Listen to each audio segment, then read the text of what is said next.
Istanbul, where the political leader of Hamas, Ismail Haniyeh, met with Turkish President Recep Tayyip Erdogan this Saturday. Turkey's state broadcaster said the two discussed efforts to reach a ceasefire in Gaza and deliver humanitarian aid there. Following the meeting, the Turkish presidency issued a statement calling for Palestinians to act with unity in their response to Israel.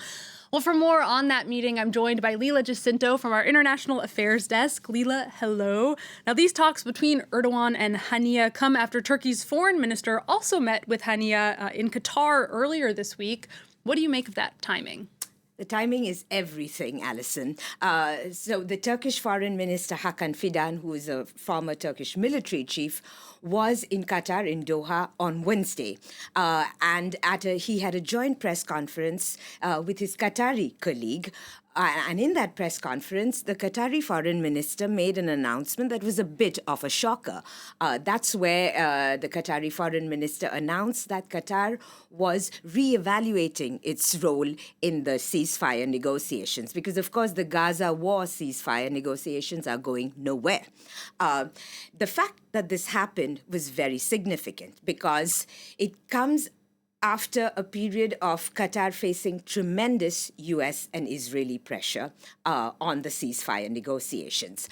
And it's been a few weeks, months now, that Israeli and U.S. officials have been describing Qatar as problematic. And Netanyahu in January even publicly said if Qatar would be so good as to have our hostages come back home. So Israel obviously wants to have the hostages come back home, but they have behind the scenes always had a problem with Qatar because they say that Qatar is too soft on Hamas, that Qatar does not recognize Hamas as a terrorist group, and that Qatar is funding Hamas in a way. So this pressure was significantly building. In the U.S., there was a Republican senator, Senator Ted Budd, who introduced a bill to have Qatar's status as a major non-NATO ally revoked. And this status gives the U.S. the ability to have bases, military exercises, and a lot of military cooperation.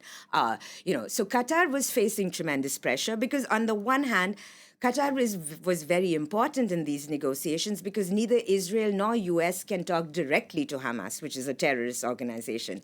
Qatar hosted the Hamas political leadership at the U.S.'s request. And Qatar has negotiated ceasefire deals in the past. The fact that this announcement of Qatar basically expressing its frustration, but at a news conference with the Turkish foreign minister, sort of gave the signal that Qatar was willing to hand over the baton of ceasefire negotiations to Turkey. The question, of course, is handing Turkey the baton in ceasefire negotiations, what are the implications of that? That is the big question now. Yeah, Leela, because if Qatar wasn't, being so successful at these negotiations, it's hard to imagine that Turkey would do any better. Dead right, exactly. I mean, from the U.S. and Israeli perspective, it's akin to jumping from the frying pan into the fire because Erdogan, as we well know, has never minced his word on the Palestinian cause, on supporting Hamas. His AKP party has very close links with the Muslim Brotherhood that is often seen as the sort of umbrella group for both Hamas and the AKP. And Erdogan is also facing domestic pressure. If you recall, last month, the AKP lost the mayoral elections for Istanbul and Ankara. The secular party won.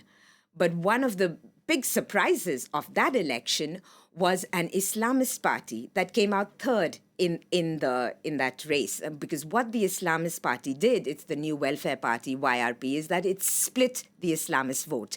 And the Islamist party ran on a campaign that Erdogan is not doing enough to help the Palestinian cause. He ran on the campaign that Turkey-Israel trade increased after the October 7th attack. So Erdogan is facing pressure to actually deliver on the Palestinian cause. So the fact that Turkey will take on the baton does not really mean that there's going to be much progress on negotiations. And then we come back to the old stance, which is the Palestinians continue to to suffer. And the U.S. role as an honest broker, it gets even further undermined. Okay, so more diplomacy going on and yet no changes on the ground. That sums it up. Leela, thank you so much for that analysis. That's